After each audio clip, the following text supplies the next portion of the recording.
বাগি দেখিলে সব ঠিক আছে তো? দেখছি সব ঠিক আছে, মেন জিনিসটা লাগাইনি, ফ্যানটা লাগাইনি বাড়া, দেখেছিস? ফ্যানটা লাগাওনি কেন? ঘর মারাইছি, এই যে গরম না, চুলিটি পালাইছে, আর ফ্যানটা লাগাওনি বাড়া। বোকাচুদা, ঘরে সব বোর্ড মোড ফিটিং আছে, দরখাস্ত জমা দিয়ে আছে, কারেন্ট আইবে তবে তো ফ্যানটা লাগাবো, মারার ভিতরে লাগাবো নাকি ফ্যানটা? বাল আমার একটা কাজ যদি ঠিকঠাক হয় তো ভালো লাগে বাড়া, সব আধা খামচা করে রেখে দিয়েছে। সব নিজে নিজে করলিবি, হ্যাঁ ঘর করে দিয়েছি, ই করে দিয়েছি, তোরা তো জ্বালাতন সহ্য করছিস, তুই শুধু তোর মাকে কথা দিয়েছিলাম বলে তুই এত কিছু সহ্য করছিস, না তুই পিঠে ছাল তুলে দিতাম আমি। কে এত জ্বালাতন সহ্য করবি? পৃথিবীতে কোন বাপ আছে তুই এত জ্বালাতন সহ্য করবি? দুটো করে তিনটি করে বি মারা যাবে, কেলাম মারাচ্ছি নাকি তুই? ওসব কথা বাদ দাও বাড়া, ফ্যানটা লাগিয়ে দেবো তাইলে হবে। ঠিক আছে লাগিয়ে দেবো, তখন ওই বাড়ি যাবি না, একটু খানিক্ষণ থাকবি? আমি খানিকক্ষণ থাকি এই বাড়িতে, তুমি যাও। বেশ ঠিক আছে।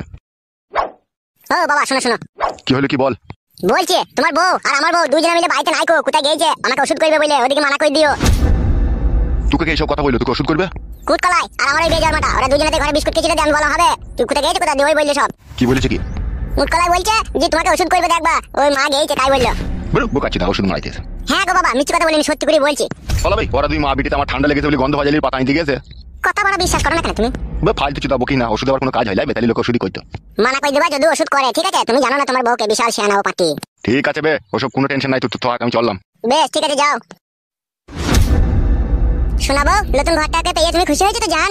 হ্যাঁ গো, আমি খুব খুশি হয়েছি, এই ঘরটা আমার খুব ভালো লাগছে, আমার ঘরের মতনই। আর আমি কার মতো? তুমিও খুব ভালো, আমার আগেকার স্বামীর মতনই, খুব ভালো মন তোমার।